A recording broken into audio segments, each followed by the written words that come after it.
Buenas tardes. So I'm Alan Weltzine, and this is what we call in my part of the States the shank end of the afternoon. But I'm sure happy to be able to introduce one of my dear longtime Western Literature Association friends and compadres, David Fenimore. So I'm going to read a few things that I've been provided and ad-lib a few more. David Fenimore has taught at the University of Nevada, Reno for the past 25 years or more. During that time, he's served as the Director of Undergraduate Studies in English. He's received more than a couple of teaching awards. He's been appointed to a 2-year term as the University Distinguished Professor of the Humanities. He's also been a visiting professor in España at the University in Donostia, San Sebastian, and in Bilbao, teaching literature, writing, and storytelling to international and local students. Dave Fenimore also biked across the United States when he was younger and published a book about that journey, and I don't know too many academics who've done things like that. He's run what the WLA calls the Reader's Theater for years because he has a pretty serious thespian background. In his spare time, he has developed a number of scholarly, one-person historical presentations of significant characters from American history and literature. Here at these conferences, we've seen him portray Western writer Zane Grey, and another time, folk singer, songwriter Woody Guthrie. He's also presented the characters of Swiss immigrant and California settler John A. Sutter, and the Donner Party survivor Louis Keseberg, the German immigrant accused of murder and cannibalism in the Sierra Nevada during the 1846-47 winter.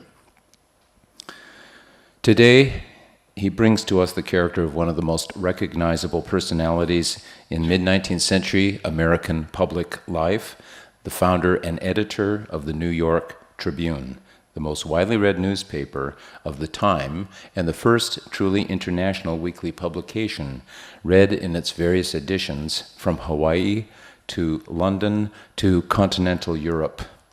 Flamboyant, idealistic, reform-minded, outspoken, and famously irascible, editor Greeley has just completed a 5-month overland journey from New York City to California and back, sending reports to his newspaper and publicizing his controversial ideas about Western settlement and economic development to his millions of readers in the U.S. and abroad. This is a kind of a Fenimore's view of who this guy was and what he signifies for people like us who study the American West. In 20 years' worth of daily editorials in the most widely read newspaper in the United States, Horace Greeley stridently promoted a socialist counter-narrative to the heroic individualism of popular Western culture.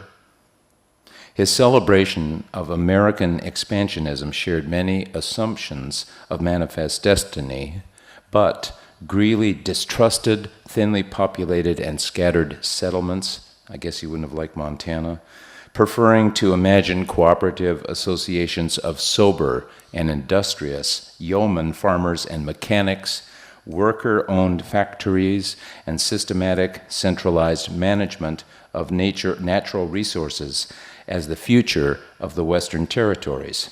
Quote, "This Daniel Boone business," he wrote, "is played out." You have questions in front of you, and this is going to be interactive.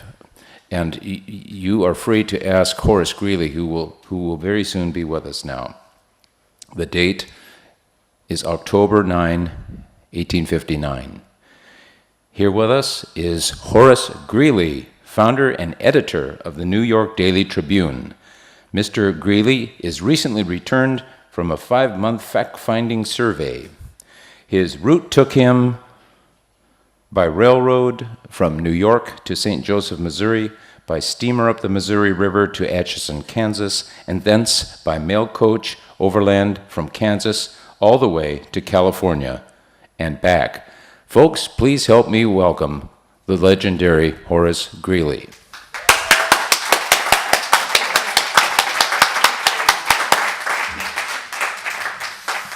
Hello. I don't believe I will need this. I will address you directly. I am familiar with these sorts of speaking engagements, having engaged in many of them when I was traveling across the United States and its territories. We would often pause in the evening to have a little Republican gathering, a meeting of the local champions of freedom and the abolition of slavery in opposition to the sham Democrats. Multiplying in the grog shops and the gambling dens of the West. Now you have come here, better you should be here than in a saloon or a gambling house or that den of all iniquity, the public theater.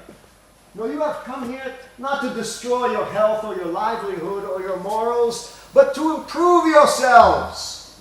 You have come here so that you may become educated, and that you may stand shoulder to shoulder, you honest working people, with the landlord, the judge, the industrialist, and you may pronounce on the great questions of public life that face us today.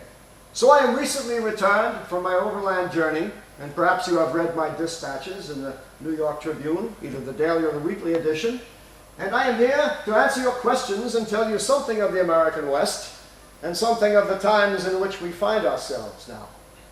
So, I will open the floor to questions. Perhaps the moderator will begin. Mr. Greeley, tell us more about the New York Daily Tribune. Why did you begin this? What is your current circulation, and who are your readers? I am glad you asked. So am I.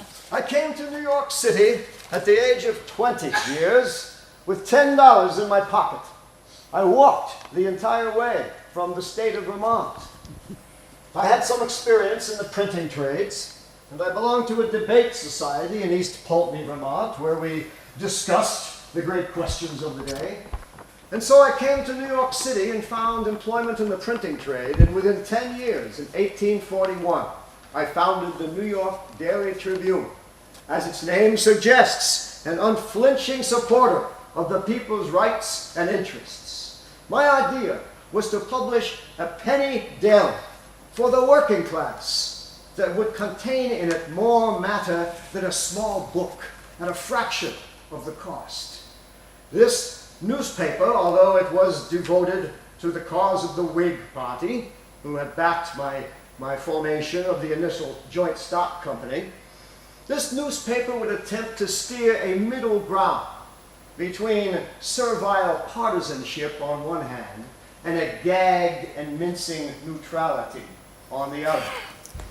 I intended the New York Tribune to be not just a dial upon which humanity might register its fitful advances, but an engine of reform and progress. So with a free press, at last, in the city of New York, we might abolish ignorance and vice and encourage morality and industry. My readers, they are mostly the intelligent, reflective tradesmen, mechanics, men of the middle ranks of life. I write for the intelligent, observant masses, not for the sham Democrats who congregate in the grog shops. Did you know that in New York City, there are more Democrats than there are human beings? I never said that all Democrats were saloon keepers. I did say, though, that all saloon keepers were Democrats, those that were not cider-sucking politicians or party hacks. Evidently, our voice of the people has found its audience. For our circulation, the most recent computation of our circulation was 500,000 in the daily and weekly editions. Now, the recent census set the population of the United States at approximately 25 million. So that means that I am publishing a newspaper for 1 out of every 50 Americans. Not bad odds, I might tell you. The weekly edition of the Tribune is distributed to the Western territories and states also to Europe and to the Sandwich Islands. Ralph Waldo Emerson returned from a Western lecture tour and said the Tribune was educating the West at $3 per person per year. Very often you will hear of a remote settlement in the Western Territories that contained only two types of reading matter, the Holy Bible and the Weekly Tribune. Such is our influence. Even my rivals, that witless squirt of dirty water, James Gordon Bennett of the New York Herald, admits that I am the publisher of the most influential political journal in the United States and territories. Perhaps that answers your question. Mr. Greeley, Yes, Mr. Greeley, sir. yes, sir. Why did you tell your readers to go west? At first, I editorialized against going west. I wrote in regards to the Oregon emigration of 1843 in an early edition, that to endure such hardship, the weary summer march, the storm-beaten bivouac, the attacks of savages and wild animals, the gnawings of famine, that this wears an aspect of insanity. However, I began to see that the Western Territories would fall victim to the slave power if we did not populate them with Republican readers of the Tribune, the sorts of people that would engage in farming and manufacture, honest labor, wholesome industry, and not convey the slave economy into the West. Also, the city was becoming overcrowded. Why, 2 years ago I wrote, in 1857, that in New York every night there are 10,000 prostitutes who ply their trade. And there are 5,000 thieves and 10,000 swill boys, short boys, killers, roughs, rowdies. I wrote to my readers, I said, if there's nothing in your circumstances which prepossess you to remain, do not lounge in the cities. Leave the cities and these crowds of idlers and imbeciles. Go to the great West, and there your industry will be rewarded. Hear, hear. They say I said go west. I am known as Go West Greeley, but I have no recollection of ever saying or writing those words. Nevertheless, it is what I am best remembered by. So I will accept the name. Go west, young man. Leave the cities. Other questions? Yeah. Well, I'm curious about your support of American writers. Is it true, for example, that you helped Henry Thoreau edit Walden and publish its first draft in the Tribune? I'm glad you asked about that young man, Henry Thoreau. I published the works of Walt Whitman, Edgar Allan Poe, the poetry of Ralph Waldo Emerson, the fiction of Charles Dickens and Herman Melville. But Thoreau was something different. Now Whitman, that boy was so lazy he needed somebody to work his jaws when he ate. Edgar Allan Poe, I loaned him $50, and he never paid the note. Some years later, I was contacted by a collector of autographs who asked if I had any famous autographs to sell. And I said I had one of Edgar Allan Poe I would sell for 50 cents on the dollar, on the note. Henry Thoreau I met in Concord, Massachusetts. He had given a speech against the Mexican War, calling it a naked land grab, effort of the slave power to extend and solidify its reach on the Western Territories.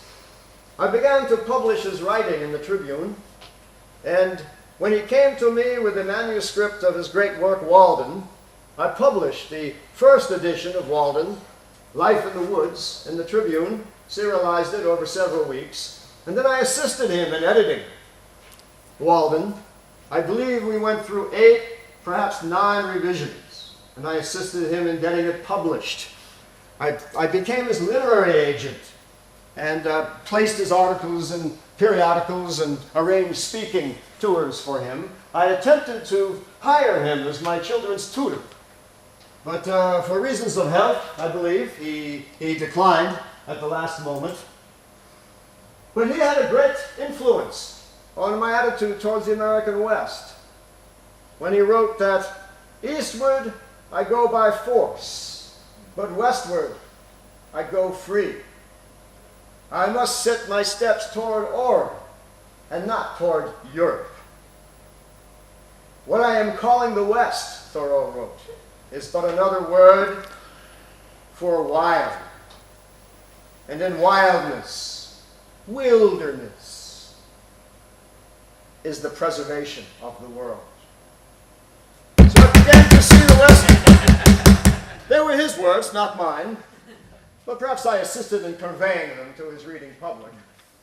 But this, I saw the West as not just an opportunity for industry and agriculture, but also as a place of great natural beauty and a place of resources that must be conserved and perhaps even preserved for future generations. Well, tell us, Mr. Greeley, more about the great American desert that our own Fenimore Cooper extolled. What will be its future? Fenimore Cooper won a libel judgment against me for $200. He sued me for defamation of character because I merely reported what our great literary bungler, Fenimore Cooper, had done. In New York, he had appropriated public land for his own private estate. And the people of Cooperstown had protested that. I reported this. He sued me for libel. I went to New York personally to defend myself and found out that judge, jury, and prosecutor were all relatives of the Coopers. So I cheerfully paid, I believe it was $200 for defamation of character. And then I wrote an editorial in the Tribune saying that Fenimore Cooper's character is now officially on record as being worth $200. He declined to pursue the suit any further. I believed it was a case of free press. If a newspaper cannot publish what it wishes, cannot publish the opinions of its writers, they have no use whatsoever. But the desert. You know, the water was so bad, I often endured thirst rather than drink it. It gave me a case of the boils. If you wish to see, I still have some of them. It gave me a case of the boils. I was unable to return by the southern stage, by the Butterfield stage, through Tucson and Santa Fe as I had planned, and I took a steamer back instead. I traveled 350 miles from the Jordan River of Utah Territory to the Humboldt River, and then 225 miles along the Humboldt River, formerly the St. Mary's River. In that entire distance, all the water I saw gathered together would not make a decent New England mill stream. It would not even turn a grindstone. Cultivation, except in very narrow bands, would be impossible in this desert. This land is worthless and will never be thickly settled. I say, let the Mormons have it. Mr. Greeley, it is a little-known fact that for the past 10 years, your New York Daily Tribune newspaper has published regular reports from a European correspondent named Karl Marx, co-author of the Communist Manifesto. Do you share the views of Mr. Marx on class struggle and revolution? Mr. Marx has many decided opinions in politics, history, and economic matters, which I do not necessarily share. However, I find his dispatches very instructive, and any of you who perhaps because of his unsavory reputation connected with the communist parties in Germany and French communism, if you decline to read him, you are losing an opportunity of seeing European politics from a certain perspective. It was my sub-editor, Charles Dana, who met Mr. Marx. I never met him myself. I am thinking of telling Dana to fire him. I am tired of his columns, but Dana, for some reason, is not obeying my orders. Nevertheless, I have been called Mr. Marx's meal ticket, for I was the only income, and he lived in London for 10 years, which he enjoyed. £1 per dispatch, I believe. So far we have published almost 500 of them. He has asked us to pay him more. Perhaps Dana has raised him to £2 a dispatch. I understand that since Mr. Marx's English is rather incomplete, most of these are actually written by his associate Engels and published under his byline. Nevertheless, I do believe they share a certain understanding of history is driven by the struggle between classes, leading to the inevitable revolution of the working class. And this is where I disagree with Mr. Marx. I agree that the system must be reformed. If democracy is to have a fuller and more perfect application, it must lead to a realignment of social as well as economic relationships. Why we fulminate about chattel slavery in the South, but there is slavery in the North as well, in the factories.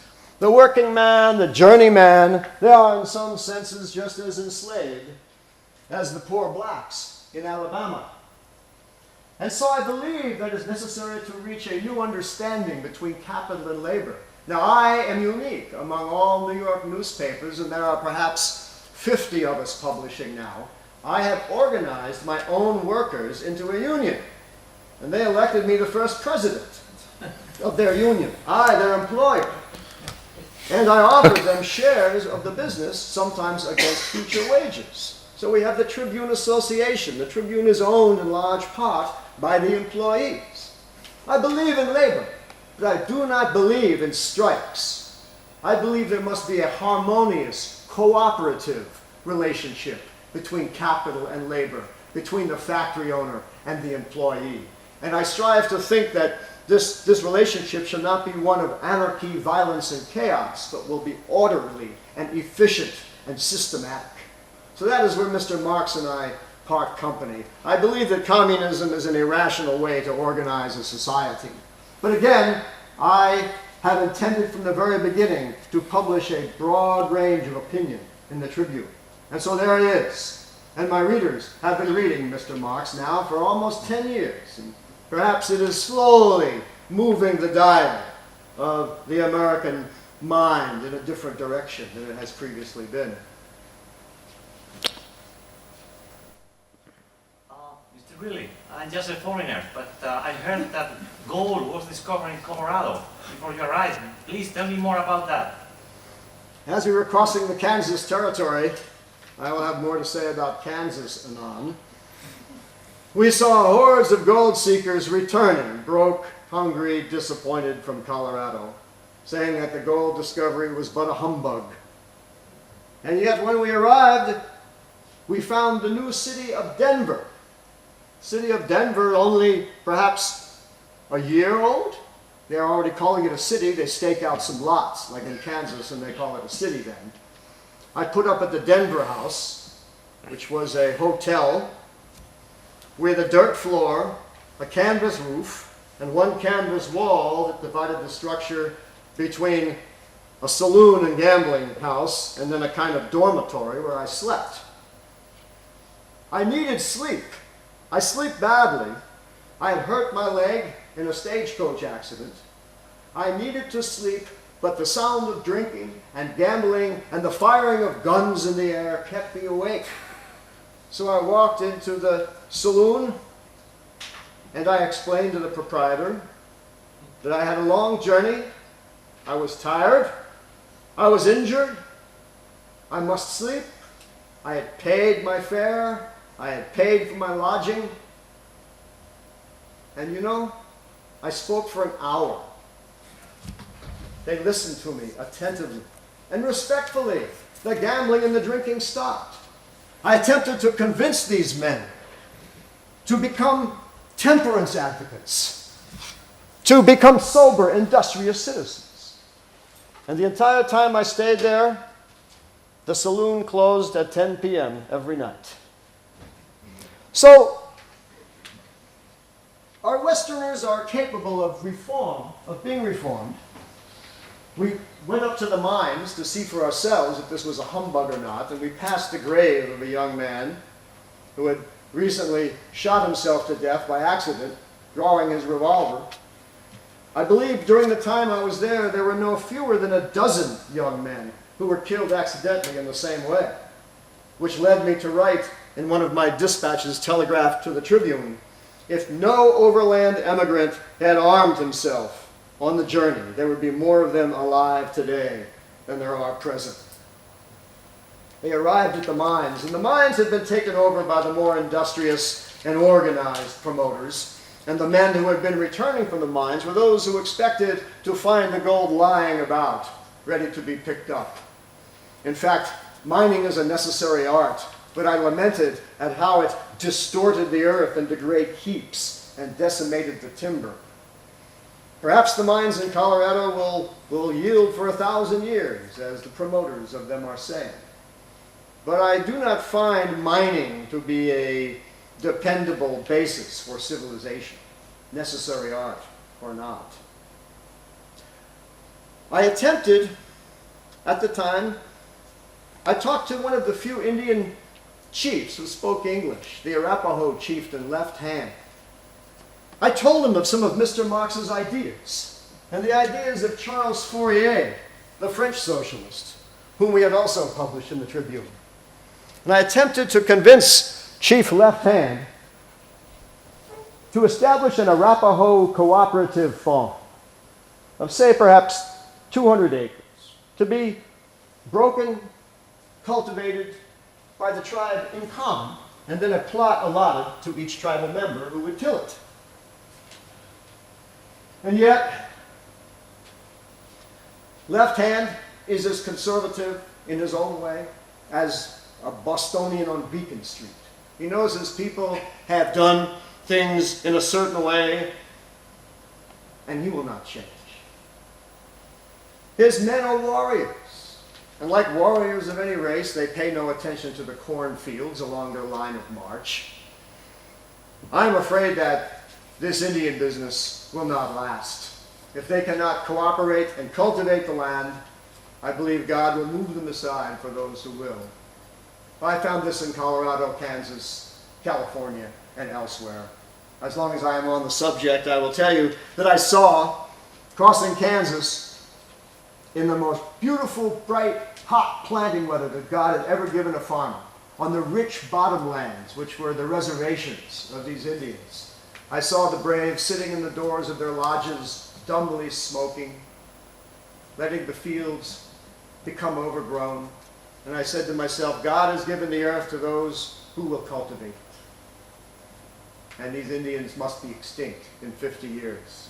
Not by the hand of the white men, but by their own hand. So Colorado was in, I would say, not a cheerful prospect. Not as bad as Kansas, but not as hopeful as the Utah territory. Yes. In your newspaper columns, you argue for a Homestead Act, which on this date in October 1859 has yet to pass Congress. On your recent journey to California, how did you find the Western American frontier settlements? What kind of pioneers were there, and how have they settled the land? I argued for the Homestead Act beginning when I served 90 days of a sham Democrat, a loco-foco Democrat's term who had been cashiered from office. And while I sat in Congress, quickly becoming the most detested man ever to serve in that august body, I introduced the Homestead Act, or a version, which would grant a quarter section of land, enough for any man, to any settler without land or other resources willing to cultivate it and develop it. I saw the public lands of the United States and the Western Territories being sold off to speculators, lining the pockets of my fellow congressmen and of the senators. The United States, I saw and I wrote, was like a spendthrift, eating away its estate, selling off its inherited acres. This was not statesmanlike. The public lands belonged to all the people, not just the wealthy. So, there were some claims already being distributed, even in advance of the Homestead Act, which I fervently hope will pass in a session very soon. I expected to see thrifty farms, thickly planted agricultural settlements in Kansas. Kansas was better than I expected. The soil was richer and deeper. There was more timber. The land was finer.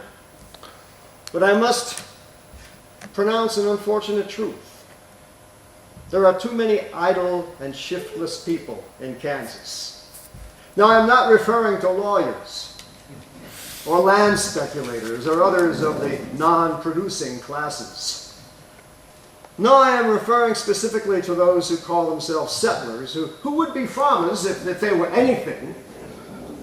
But to see a man sitting on a quarter section of land in a cabin that would make only a fair hog pen, no fences, no fruit trees, no farm, no nothing, sitting there stolidly waiting until the next settler should come along and buy out his claim so he could move on and repeat the same depressing process somewhere else.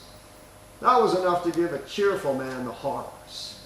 Kansas was much too thinly settled to suit me, and the sorts of farms that were being developed were only fodder for the land speculators.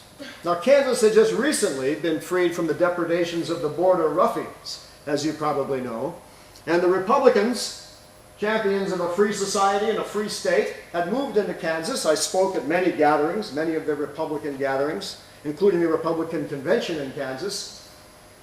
But I found no willingness to settle the land in a thrifty, efficient, cooperative manner. This is where I wrote the line that you heard. This Daniel Boone business is played out.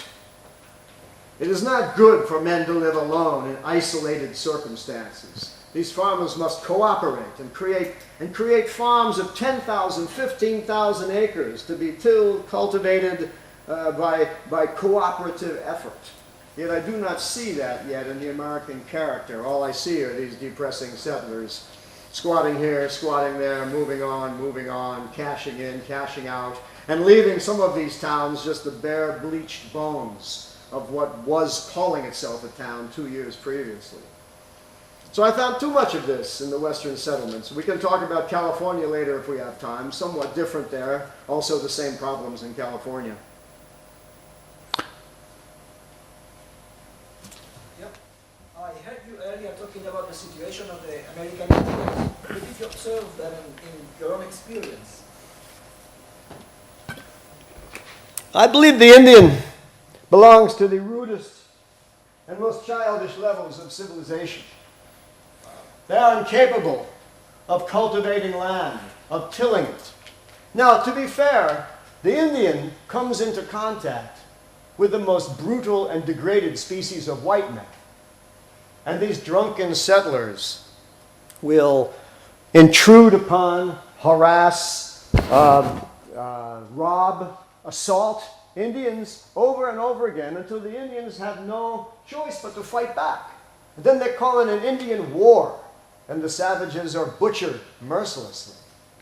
Nevertheless, if they will not take up the burden of civilization, I do not see any future for them. I believe rather than put them on reservations where they may sit there collecting a government allotment, that we should teach them how to produce useful articles, teach them industry, give their children religious instruction, show them the blessings of civilization before we impose its burdens. And then perhaps especially the women. I see the men style themselves as warriors, and no society that calls itself a warrior society with a war always at hand ever hopes for productive industry. But the women on whom the burden of the labor falls in the tribe are perhaps ones who could be taught useful labor, and perhaps through the women of the Indian tribes, the tribes might be elevated to the status of civilized beings.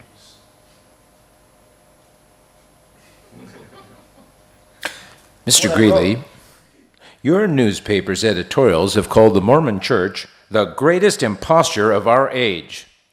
But on your journey, you spent a week in Salt Lake City and conducted a 2-hour interview with the Mormon president, Brigham Young.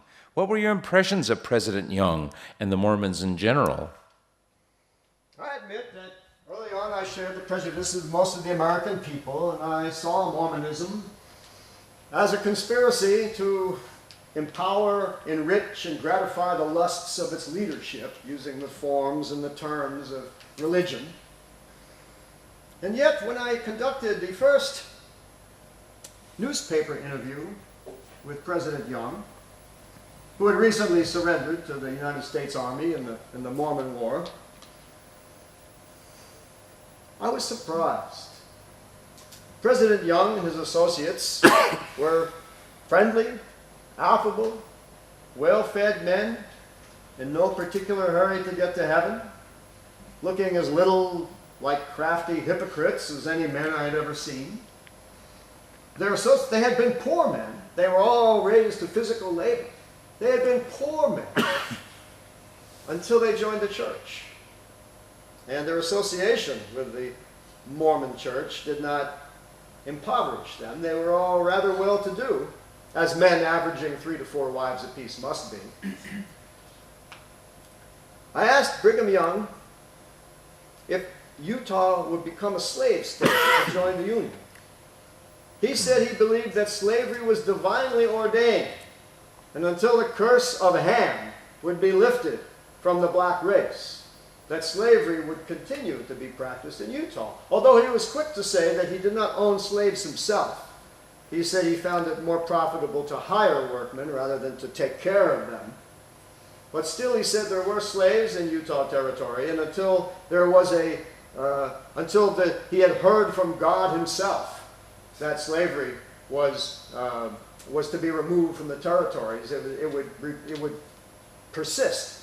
Now, perhaps you know about the Kansas-Nebraska Act of 1854, which allowed popular sovereignty, or as we quickly called it, squatter sovereignty, to decide whether a new state entering the Union would be a slave state or a free state. I worry that since the Mormon Church so dominates the Utah Territory, you cannot be secure in your life or your property if you are not a Mormon. President Young himself has the whole territory in his breeches pocket. There is no separation between church and state, and he is the church. Therefore, I say, give them Utah. You see, the Mormon Church is wealthy, spends nothing, and owns everything. The United States government spends $2 or $3 million per year keeping an army in place in the Utah Territory and a fussy parade of authority, and is powerless and despised. So, open up new roads to California to the north, better roads, I hope. Let President Young be governor of the territory. Let him have his own country. Just tell every immigrant that they crossed the Utah Territory at their own risk.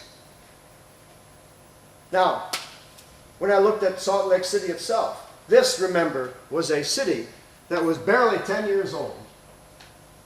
It looked better than any city of similar size that I had seen anywhere else in the United States. Broad streets refreshed by sparkling rivulets of water.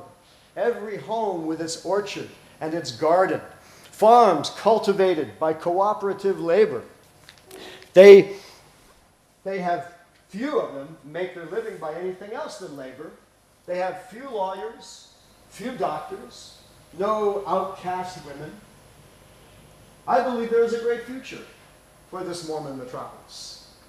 However, there is one thing with which I do not agree, and that is their doctrine of polygamy. I argued about women's rights before an assembly of Mormons and said that the inevitable result of this system is the reduction of the office of women to childbearing and child raising. I had not seen my entire time in Salt Lake City. I had not seen an advertisement that a woman proposed to do anything. No man had introduced me to his wife or wives. I said, how can you exclude half of your population from the business of life? To which Brigham Young said to me, if there was a business in which I wished to be engaged, and I could not engage in it without the help of a woman, I should let that business go. To which I replied, if there is a thing which needs to be done, and a woman wants to do it, and she can do it, she ought to do it, and no one should stand in her way. And that's the last thing I have to say about women's rights in Utah. Well, Mr. Greeley, what about this new state of California? What are its prospects, do you think? California would be a better country if it rained in the summer. Nevertheless, nowhere else does fruit, vegetables, and grains grow in such profusion and so easily cultivated. 30 million acres of tillable land, which is the equivalent of all of New England except for the state of Maine. Vineyards, which could produce all the wine and raisins needed by the entire globe. Mines, gold mines that will produce for hundreds, if not thousands of years. The slopes thickly timbered, harbors, wide rivers to transport products to market. And yet, these great slovenly ranchos must be broken up. The greatest obstacle to efficient and regular settlement of California is the land title business. You see, the land titles were originally given to the Californios, to the Mexicans, by royal fiat. And so these titles are hopelessly confused. So a settler coming into California cannot be sure if he buys land that he will not be met by 3 or 4 competing titles. He must buy all the titles if he is to be confident in his own title. So these ranchos must be broken up. You see, the great principle of republicanism is that the cultivator of the land must be his own landlord. He must own his land. And right now, these great ranchos of California are being cultivated by migrant labor and by indentured labor. And this does not lead to republicanism, but sham democracy and slavery. And so if these great lands are broken up, then perhaps neat, tidy farms may take their places. And there will be schools built. The proportion of saloons to schoolhouses will diminish. Houses of public worship, newspapers, school books, and that great instrument of civilization, women. California needs more virtuous, educated, intelligent, and energetic women. And that is why we need a railroad to the Pacific, to bring books and women. Otherwise, I worry that the next generation of Californians will be half barbarized when they cannot hear a school bell or a church bell. These great distances are not good for civilization.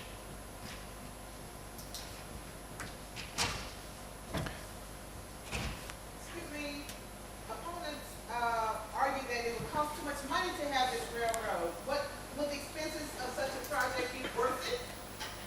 I believe that $1 million spent on education will do more for the nation than $2 million spent on the army. And by the same measurement, $5 million spent on this railroad will do more for national security than $10 million spent on fortifications. I believe we cannot afford not to build this railroad. Here are my arguments. And I have devoted my overland journey, this great fatiguing travel, which I have undertaken, in order to hasten the construction of this railroad. First of all, as I say, it will bring the benefits of civilization to California. Next, it will bring the wealth of California back to the east. All the gold, which now stays in California or travels elsewhere to Asia and elsewhere in the Americas, will come more easily to California. The manufacturers of the east and eventually the manufacturers of the west will travel in both directions. The mail. There is no dependable mail service. As such, it is very expensive. There is the overland stage, which brings only letters, and there is a freight service, which is irregular and very expensive. So the transportation of mail would save the government more money, I calculate, in 10 years than the cost of the railroad itself. Plus, if there is ever a need to move our soldiers, our army, our munitions to the Pacific coast, if we are under attack from a foreign force, it would take months to move them now along the bad cut-up roads that exist. But it would take only a matter of days or weeks to move them in a railroad. So for these and many other reasons, I believe we must construct this railroad. This is part, of the great Whig platform of internal improvements that the federal government must invest in better canals, better harbors, bridges, highways, and railroads in order to prosecute internal travel and internal commerce. Only then may we put into place a protective tariff to shield our domestic industry from the rapacious effect of foreign competitors. So I urge you to write to your congressman and your senator and plead for the passage of the railroad to the Pacific. Hear, hear. Are there other questions for Mr. Greeley? Mr. Greeley, do you really believe that any young man should be welcome in the West? I mean, even the Italians? Sir, I'm pleased you asked. In Kansas, I saw a young, this is the era of the great revolutions in Europe, in Italy, in Germany, in Hungary, in France. Republicans are rising everywhere against the kingcraft and the priestcraft that has so long oppressed them. There are Italian Republicans in Kansas publishing newspapers. There are, for every 10 Westerner I meet, perhaps 2 or 3 will be from New England. 4 or 5 will be from some of the other states. But then 3 or 4 will be from Germany, from France, from Sweden, from England, from Ireland. So there is a place in the West for industrious people. Their nationality matters not to me. I prefer that they were not papists. But if that must be, as long as they swear allegiance to the Constitution, if they are industrious, if they have perhaps some capital of their own, I did a calculation in one of my dispatches, perhaps you read it, that it would take approximately a man who came with his family to settle on a quarter section of land would perhaps prosper 50% of the time if he brought no resources. But if he had, let's say, $5,000, he could in 1 year already be sowed, planted fruit trees, bringing in crops, and be well on his way to prosperity if he wasted neither days nor dollars. And I believe these intelligent, moral, educated, energetic people come from every country. They are welcome in the United States. As long as they are not idlers, drifters, drunkards, vagabonds, or Democrats, we will welcome them. Well, Mr. Greeley, as we approach the end of this year, 1859, the United States seems poised on the brink of a great conflict between freedom and slavery. Do you see any evidence of this struggle in the West? Most of all in Kansas, I traveled through Osawatomie, where old John Brown had just stood off a party of Missourians, and I understand Brown and those of his sons that survive are yet on the move. Part of my journey, in addition to promoting the railroad, was to promote the organization and lay the ground, you might say, for the 1860 presidential election to make sure that we had good Republican voters and Republican organizations in the states and the territories. The Republican Party, as you might know, was formed a few years ago out of the ruins of the Whig Party, the Free Soilers, the abolitionists, and other people that felt disempowered after the election of old Buchanan and James Polk, the father of lies, the Democratic presidents who have pursued war, rapine, and are in the pockets of the slave power, shilly-shallying with the Southerners. The Republican Party, a party of freedom, a party that spontaneously arose from 20 million firesides, saying, we have had enough of this. Slavery, we are in the middle of a revolution, and slavery will not go away on its own. That is what some think. Some say, let it alone. It will eventually deteriorate and vanish. But the Kansas-Nebraska Act of 1854 was like a cannon fire, a cannon shot which said, like Macbeth in thunder tones, sleep no more. And so this election of 1860 is crucial.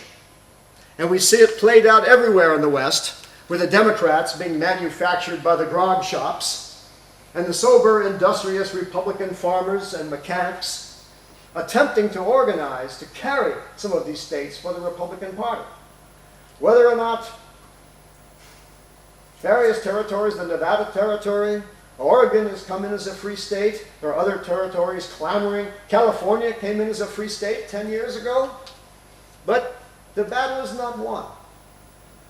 And so although the battle with blood and fire may yet be fought, perhaps in the West as well as the East, it behooves every thinking, responsible, moral American to organize now. And this is the message I took to every Western state and territory, that you are distant from the centers of power in the East. Nevertheless, you may decide. In fact, I went to the convention as a delegate from Oregon. I won't explain how that happened. Nevertheless, never having set foot in Oregon, I was a delegate from that state. That is how important the election of 1860 will be. So do we have any final questions for Mr. Greeley from... Yeah, my question has to do with environmental concerns. You are a well-known believer in the importance of agriculture. Do you believe the future of the American West lies in farming or rather in mining and manufacturing? As I have said, mining is a necessary art. I should have been a farmer myself. I am not. I wrote a book called What I Know About Farming. But I have been a farmer. But agriculture, in the embrace of industry, I believe, is the best plan for civilization. The basis of civilization is agriculture. And this produces the kinds of citizens that we want in our republic. But we need industry, we need manufacturers, but we need manufacturers which are jointly owned by the workers and not by solitary capitalists. In this way, the wages of manufacturing are spread out as equitably as the wages of farming are. And we produce more of a leveled class. You see, democracy must reform the relations of property as well as political relations and social relations. So I believe that the basis of society, of civilization, is farming with industry, and is also the cooperative management of public resources. In California, I saw the greatest trees taken down for the most ignoble purposes. I saw the big trees of Calaveras cut down for mere firewood, or for trophies, or for sport. This timber, I urge them, is a national resource. It must be managed and preserved. Some of the timber in Kansas, I was happy to see, was on the Indian reservations. And I believe that would ensure its preservation for at least several generations. But the great trees of California must be preserved. And the agricultural settlements, the waters of California must be dammed. Irrigation must be used to raise crops in lands where the rainfall is insufficient. And all these different systems must work together efficiently in an organized way, cooperatively, with fraternal relationships between people, and not a king or a priest or a ruler to dictate how this should be done. But maybe this can be a risk for the flora and fauna of the land. What about the millions of buffaloes that are roaming in the land? What happens to them? I had hoped to see, I saw the buffalo shot for sport as from the windows of the stage, and the bodies left to rot. I hoped for a buffalo to charge our coach to see which would be strong, which would prevail. I thought that the buffalo was a noble creature, and there were millions and millions of them darken the plains still. But I fear that if the buffalo are not preserved, if the army is not restrained from killing the buffalo for meat or for sport, these buffalo will soon be extinct along with the Indian. You perhaps read that in the Tribune. You've heard all this.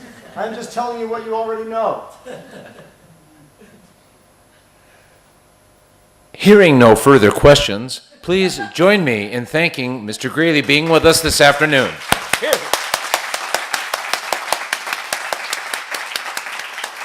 And don't forget to vote Republican.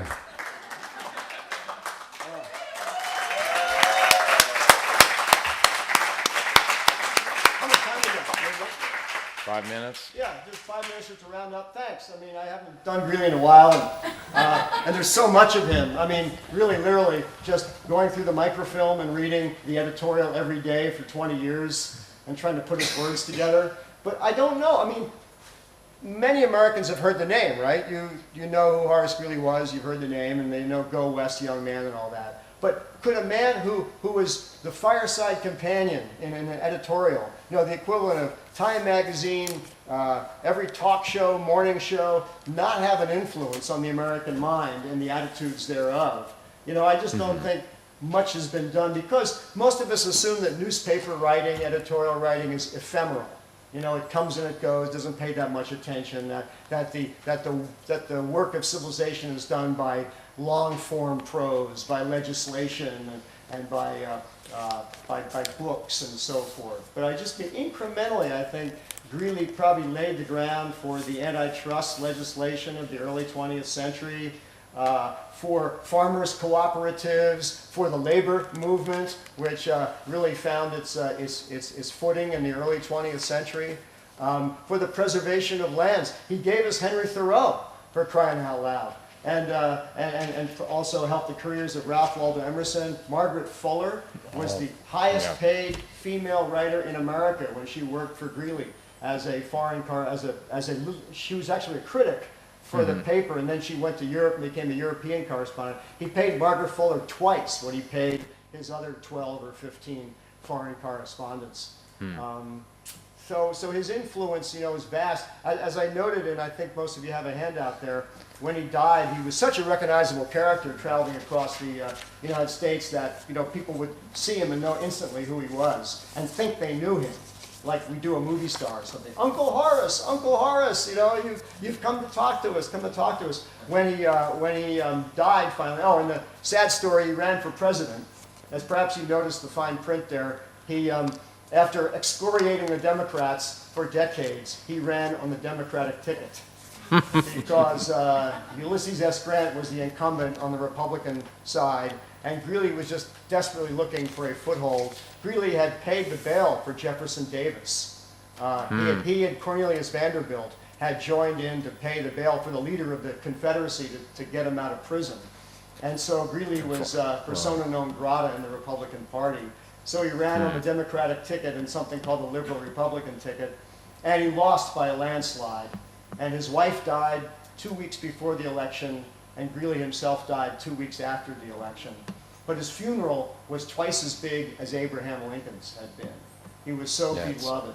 You know, so many people that read his newspaper columns thought that they knew him and thought that he cared about them. When really the Whig Party and later the Republican Party was actually the party of industry and capital.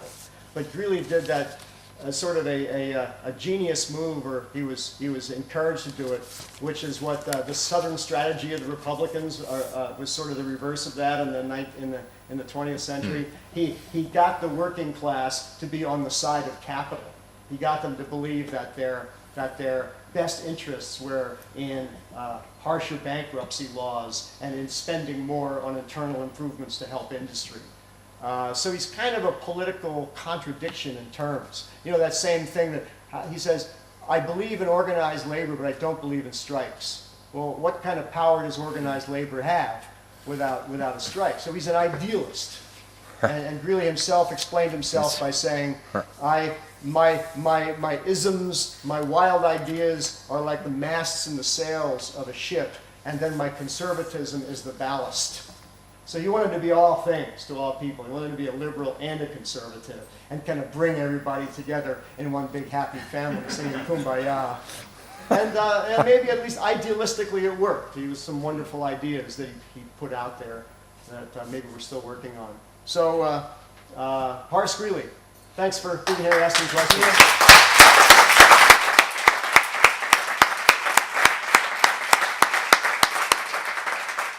Go West!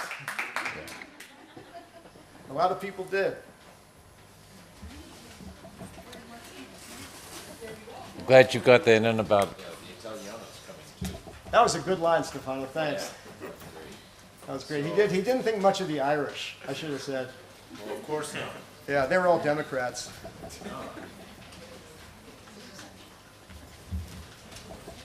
Okay, First grade. Well, thanks for helping. those of you going to the visit of the old park,